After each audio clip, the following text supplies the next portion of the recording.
अस्सलाम वालेकुम guys, this is Ahmed and I am back with another video. I hope आप लोग ठीक होंगे, खैरियत से होंगे। तो जी हाँ, मैं हाजिर हूँ एक और ब्लॉग के साथ और ये होने वाला है चार प्लस ईद। अगर आज चार हो गई तो ये ब्लॉग हो जाएगा चार का, अगर नहीं हुई 32वीं रोज़े की अफ्तारी हो गई है। मैं नमाज़ पढ़ के आ गया हूँ। अब लग गई है टिकटिकी किस चीज़ पे, चाँद पे, कि चाँद होगा कि नहीं। ये देखें, फ़िलहाल न्यूज़ के ऊपर भी यही चल रहा है, इजलास चल रहा है कि चाँद हुआ कि नहीं। तो जी हर साल की तरह अभी तक के देखें चाँद नहीं हुआ है। अगर आप मेरे पीछे देख सकें, अजानों की आवाज़ आना शुरू हो गई हैं। ईशा का टाइम हो गया है लेकिन अब तक चाँद नहीं हुआ है। तो हम इसी इंतज़ार में कि चाँद हो तो हम जाएँ वालिद साहब को उठाने के लिए। पाकिस्तान में शवाल का चांद नजर तो जी शवाल का चाँद नज़र आ गया है और कल होने वाली है ईद पाकिस्तान में। गाइस अल्हम्दुलिल्लाह अल्हम्दुलिल्लाह ईद का चाँद हो गया है। आप सबको बहुत बहुत ईद मुबारक मेरी तरफ से और मेरी फैमिली की तरफ से। जिन जिन लोगों ने रमज़ान में रोज़े रखे, अल्लाह ताला उन सब के रोज़ों को कबूल फरमाए, हमारी इबादत को कबूल फरमाए। जितनी हम लोगों ने दुआएं की अपने लिए, दूसरों के लिए, अल्लाह ताला कबूल फरमाए। और खुसूसन फ़लस्तीन के जो हमारे मुसलमान बहन भाई हैं, अल्लाह ताला उनके हाल पर रहम फरमाए और उन लोगों के लिए आसानी पैदा करे। जिन हालात में वो लोग हैं, हमारा फ़र्ज़ बनता है कि हम उन लोगों को दुआओं में याद रखें। तो मैं आप लोगों से भी चाहूँगा देखें, ईद है, ईद तो हर इंसान मनाएगा ही, लेकिन आप लोग खुसूसन उन लोगों को अपनी दुआओं में याद रखिए। तो अब ईद का चाँद हो गया है। वालिद साहब बैठे थे एहतिकाफ़ में, उनको उठाने के लिए जाना है। रुकूँगा हार लेने के लिए, वाइफ रेडी है, बस हम निकल रहे हैं। हार लेने के लिए तो पहुँच गया हूँ, लेकिन आप रश चेक कर सकते हैं। अब वो चाँद होने की वजह से हर दूसरा बंदा स्टॉल पे पहुँच चुका है। यार ये वाला ही दे दो, खैर एक दे दो बस। तो वाइफ को मैंने छोड़ दिया घर पे और मैं जा रहा हूँ वालिद साहब को पिक करने के लिए। वॉकिंग डिस्टेंस पे ही है मस्जिद मेरी। तो भाई मेरे ख्याल से पहुँच गया है वहाँ पे। एक्चुअली मैं लेट इस वजह से हो गया क्योंकि मेरा घर थोड़ा डिस्टेंस पे है और 20 मिनट 15 मिनट लगते हैं मुझे। ईशा की नमाज़ भी मेरी रह गई है। अब ईशा की नमाज़ पढ़ लूँगा वालिद साहब को हार वगैरह पहनाने के बाद। तो हो सकता है कि वालिद साहब भाई के साथ चले जाए घर। तो उसके बाद फिर मैं अपना सूट रिसीव करने के लिए चला जाऊँगा। जैसे कि मैंने आपको बताया था कि मैंने धोबी को दे दिया है वो। मैं लेट हो गया हुआ है, मस्जिद में अलविदा चल रहा है। मुत्तफ़िक़ीन रेडी है भाई निकलने के लिए, पैकिंग हो चुकी है सबकी। अब्बा को तलाश करना है फ़िलहाल मुझे कि अब्बा कहाँ है मेरे।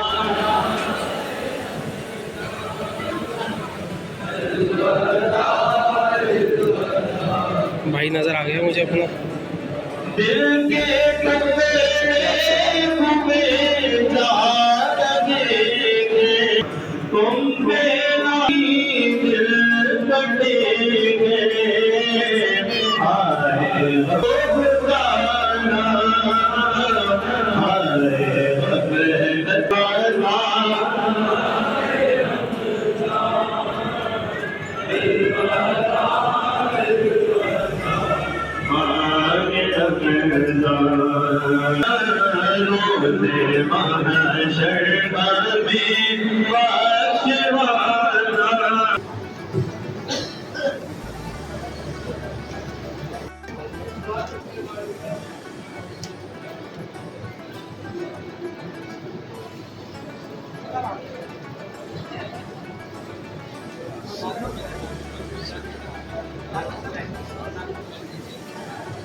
तो गाइस फाइनली अल्हम्दुलिल्लाह वालिद साहब को एहतिकाफ़ से उठाने के बाद भाई घर लेके चले गए। मैंने ईशा की नमाज़ पढ़ दी थी, मेरी ईशा की नमाज़ रह गई थी, तो इस वजह से मैं रुक गया मस्जिद में ही।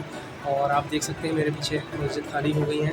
हम भाइयों ने, मुसलमान भाई जो नमाज़ पढ़ते हैं मस्जिदों में, कोशिश कर दी है जैसे हम रमज़ान में बाकायदगी से आते थे, रमज़ान के बाद भी हम बाकायदगी से आएँगे। और मेरी नमाज़ रह गई, आप लोग यही सोच रहे हैं अभी रमज़ान गया है, इस बंदे की पहली रमज़ान के बाद की नमाज़ जो थी वो छूट गई। एक्चुअली मेरा घर थोड़ा डिस्टेंस पे है और अगर मैं नमाज़ बाजमात पढ़ने के लिए जाता तो ये होता कि वालिद साहब को उठाने के लिए नहीं आ पाता एहतिकाफ़ से। तो इस वजह से मेरी नमाज़ रह गई। इंशाअल्लाह ताला आइंदा कोशिश रहेगी कि बाजमात नमाज़ पढ़े। और अभी यहाँ से मैं जाऊँगा वालिद साहब के घर पे और सबसे मिलने के बाद, अपनी जो भाभी हैं उनसे मिलने के बाद, तो फिर मैं अपना सूट उठाऊँगा और सूट उठाने के बाद फिर वाइफ के साथ हम जाएंगे मार्केट। उनको कुछ सामान लेना है और मेहंदी भी लगवानी है उनको। तो अभी मैं जाता हूँ घर पे। तो अल्हम्दुलिल्लाह नमाज़ मैंने पढ़ लिया। अब मैं नमाज़ पढ़ने के बाद जा रहा हूँ अपना सूट लेने के लिए वापसी। सूट लेने के बाद फिर मैं जाऊँगा घर और सब लोगों से मिलने के बाद फिर हम चले जाएंगे मार्केट। वाइफ को कुछ सामान लेना है, वो दिलाने के बाद, और उनको मेहंदी भी लगवानी है। और हो सकता है कि मैं अपने बाल कटवाने के लिए जाऊँ। वैसे तो मैंने रमज़ान के दौरान ही कटवा लिए थे, लेकिन अभी लग रहा है कि साइड पर थोड़ा से कटिंग होगी। तो ये है वाइट सूट जो मैंने सिलवाया है, इसके ऊपर लग गया था दाग, तो आई होप सो हो गया होगा साफ। कपड़े मैंने ले लिए, अब मैं जा रहा हूँ घर वापसी और फिर जाएंगे हम मार्केट। ये देख सकते हैं आप, अब्दुल्ला सो रहा है।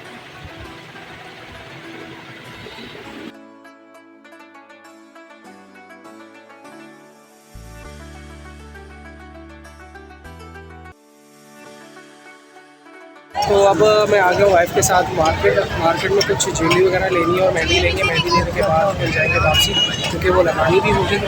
अब एक मसला ये भी है कि चीज़ समझ में भी तो आए, चीज़ समझ में भी नहीं आएगी। मैं चाह रही हूँ गोल्डन। तो इसमें पिंक वाले ड्रेस के हिसाब से कह रहा हूँ मैं।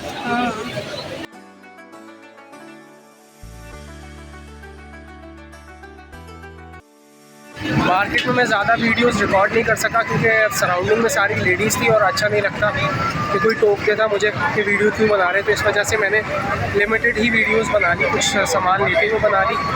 और बस अब मैं जा रहा हूँ वापसी। बाइक मैंने पार्क कर दी थी दूसरे रोड पे, क्योंकि यहाँ पे अगर मैं लगाता तो हमें निकलने में बहुत ज़्यादा टाइम लग जाता। तो इस वजह से हम पेडिसल ब्रिज चढ़े और फिर बैठ के जाते हैं घर वापस। तो शॉपिंग करने के बाद हम थोड़ा बहुत थक गए तो हमने सोचा थोड़ा बहुत पेट पूजा से करते हैं, इसलिए फिर हमने ऑर्डर कर दिए बकस।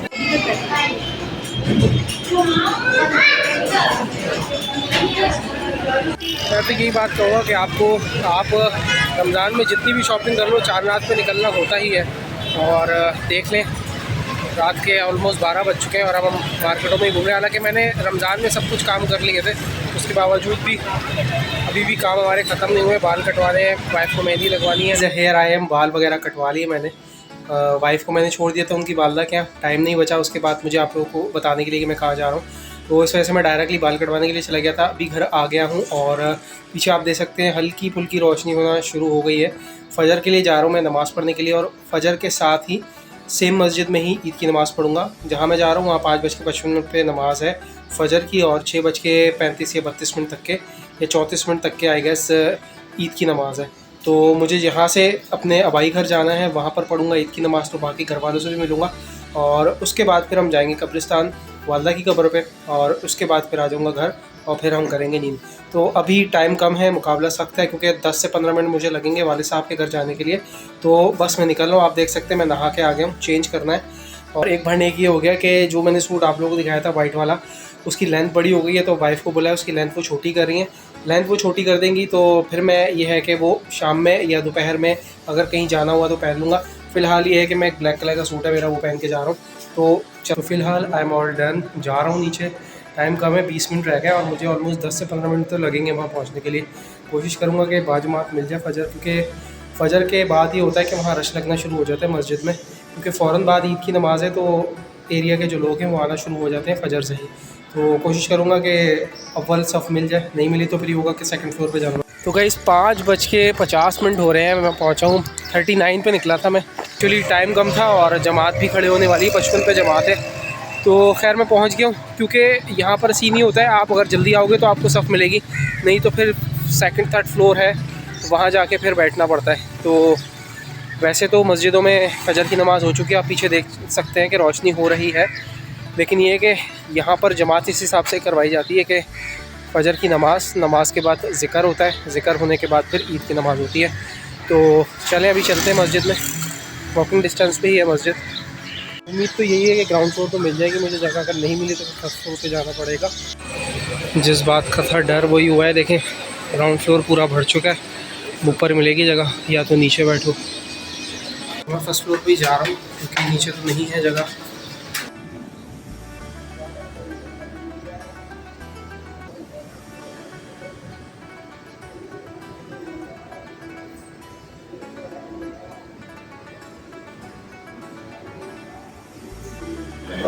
फजर की नमाज़ हो गई है और मस्जिद में होगा ज़िक्र, लोगों का आना लगा हुआ है। अभी फजर की नमाज़ में लोग कम थे, अभी की नमाज़ के लिए लोग आना शुरू होंगे तो खाना पढ़ना शुरू हो जाएगी।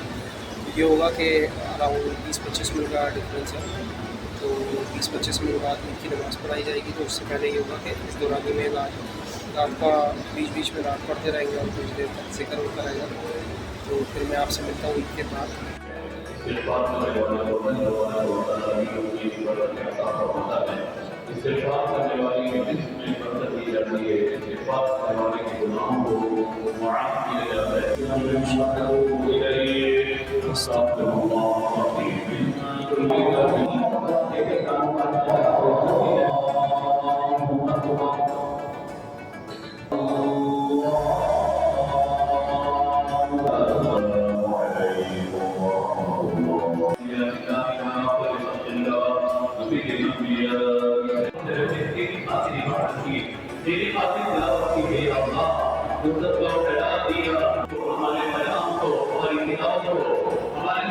तो अल्हम्दुलिल्लाह ईद की नमाज़ हो गई है। आप सबको मेरी तरफ से बहुत बहुत ईद मुबारक। एक्चुअली गेट के ऊपर थोड़ा रश लगा हुआ है, इस वजह से मैं भी नीचे नहीं उतर रहा। जैसे थोड़ा रश छट जाएगा तो मैं नीचे उतर जाऊंगा। तो अब मैं जाऊंगा अब्बू से मिलने के लिए। मस्जिद में तो नहीं मिले वो, तो उनके घर जाऊंगा, उनसे मिलता हूँ और उसके बाद फिर जाऊंगा मुर्तज़ा के घर पे, जो कि मेरा भाई मुझसे बड़ा है। तो उसका जो बेटा है ज़ाविया, उसकी पहली ईद है, तो उससे भी मिलना है। उसके बाद फिर हो सकता है या तो वाले साहब के साथ मैं कब्रिस्तान जाऊँ अम्मी की कब्र पे, या तो हो सकता है कि भाई के साथ चला जाऊँ। तो अभी रश छटता है तो मैं नीचे उतरता हूँ। खास पड़ते हुए एक सीन ये हुआ कि मेरे बराबर में दोनों बच्चे थे और दोनों बच्चे सो रहे थे, तो उनकी वजह से ड्यूरिंग खुतबा मुझे भी नींद आना शुरू हो गई। तो अल्हम्दुलिल्लाह ईद की नमाज़ हो गई है। अब मैं जा रहा हूँ अब्बू के घर वालिद साहब से मिलने, भाइयों से ईद मिलने, और अब्दुल्ला जो कि मेरे बड़े भाई का बेटा है उससे भी मिलनी है ईद। तो जी नमाज़ मैंने पढ़ ली और मैं आ गया हूँ वालिद साहब के घर। मुर्तज़ा के पास मैं गया था, मुर्तज़ा साहब खुद लेट पढ़ने के लिए गए नमाज़। मुझे लगा था जिस मस्जिद में मैंने और वालिद साहब ने पढ़ी है नमाज़ वहीं पढ़ेगा नमाज़ को, लेकिन उसने नहीं पढ़ी और वो दूसरी मस्जिद गया। सलार को नहीं लेके गया, क्योंकि सलार की आपने शरारतें देखी होंगी कल जो मस्जिद में कर रहा था, तो इस वजह से सलार को नहीं लेके गया। और ज़ावियार तो अभी वैसे ही छोटा है। तो मुर्तज़ा हो गया था लेट, इस वजह से मैं पप्पा के साथ ही आ गया हूँ कब्रिस्तान, क्योंकि मुझे वापसी भी जाना है और लेट काफ़ी हो गया है। वाइफ मेरी वेट कर रही है, नाश्ता नहीं किया है हमने अभी तक के, तो साथ ही नाश्ता होगा। कुछ दिनों से मैं ब्लॉग नहीं डाल पा रहा था इस वजह से भी, क्योंकि ताक़रातें चल रही थी। आप लोग रश चेक करें अभी दरवाजे पे ही सिर्फ, इस वजह से मैंने सामने रोड पर ही बाइक लगा दी भाई, क्योंकि यहाँ आना मतलब कि फंसने वाली बात थी। बाइक कैसे लेके जाते हैं अंदर हम। एक तो लोग भी बेवकूफ़ है ना, आमने सामने गाड़ी ले आते हैं, ट्रैफिक तो होगा ही जाम।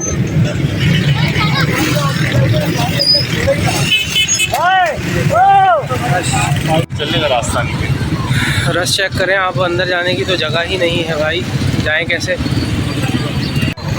रश आप देख सकते हैं मेरे पीछे कितना ज़्यादा रश है, और एक शब रात पे और दूसरा ईद पर ऐसा ही रश होता है। अब आप देखें लोगों की भी बेवकूफ़ी है, आमने सामने बाइकें लगा दी हैं।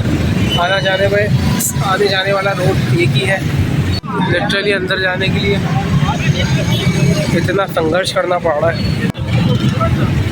हालांकि अभी सुबह के कोई 7:45 हो रहे होंगे और आप रश देखें। अभी ये सिर्फ मैं अंदर जा रहा हूँ और लोग वापस आ रहे हैं, तो इतना रश है। अभी मैंने खुद जब वापसी आना है तो पता नहीं क्या हाल होगा। तो फाइनली हम आ गए हैं कब्रिस्तान के अंदर। आपने रश देख लिया था कितना है। तो सबसे पहले अस्सलाम वालेकुम या अहल कबूर, हम पहुंच गए हैं अल्लाह की कब्र के पास। एक्चुअली लोगों की गलती ये है कि लोग क्या करते हैं, इतनी बड़ी बड़ी गाड़ियां लेके आ जाते हैं, और दूसरा फिर जो लोग आ रहे होते हैं वो भी बेवकूफ़ी करते हैं। पीछे से भी गाड़ियां आ रही होती हैं और अंदर जो लोग होते हैं उनको वापसी बाहर जाना होता है। उस वजह से फिर आमने सामने जब गाड़ियाँ लग जाती हैं, बाइकें आ जाती हैं, तो फिर जो लोग पैदल जा रहे होते हैं उन लोगों के लिए भी मसला बन जाता है, और जिनको बाइक पे जाना होता है वो भी अंदर नहीं जा पाते, और जिनको बाहर निकलना होता है वो भी नहीं निकल पाते। बेवकूफ़ी इंतज़ामिया को चाहिए भाई बाहर ही रोकें। खैर एक और चीज़ आप लोगों को कहूँगा कि अगर आप मेरा ये व्लॉग देख रहे हैं ईद के दिन में, तो एक तस्बीह है सुबहान अल्लाह व बिहम्दी, तो 300 बार पढ़े। जो आपके लवाहिकीन हैं उन लोगों को साले सवाब करें। इससे ही होता है कि कब्र के अंदर अल्लाह ताला अनवार उतारता है।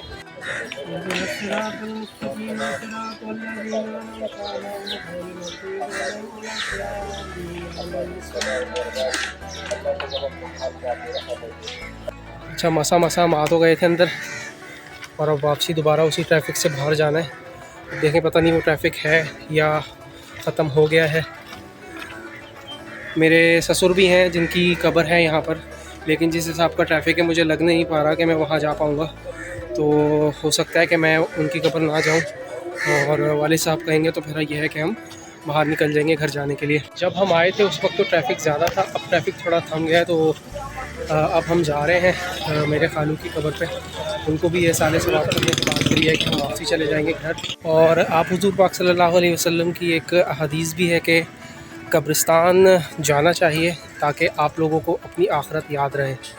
तो कब्रिस्तान जाया करें। और अब के जो प्यारे कब्रिस्तान में दफन हैं उनको इशारे सवाब करने के लिए ज़रूर जाएं। ईद के दिन जाएं या आम दिन जाएं, लेकिन जाएं ज़रूर। बड़ी ढूंढने के बाद मिली है कब्र, मिल ही नहीं रही थी। ये लिखा हुआ है रफ़ाकत अली। अब्बा भी थक गए मेरे ढूंढ ढूंढ के। खैर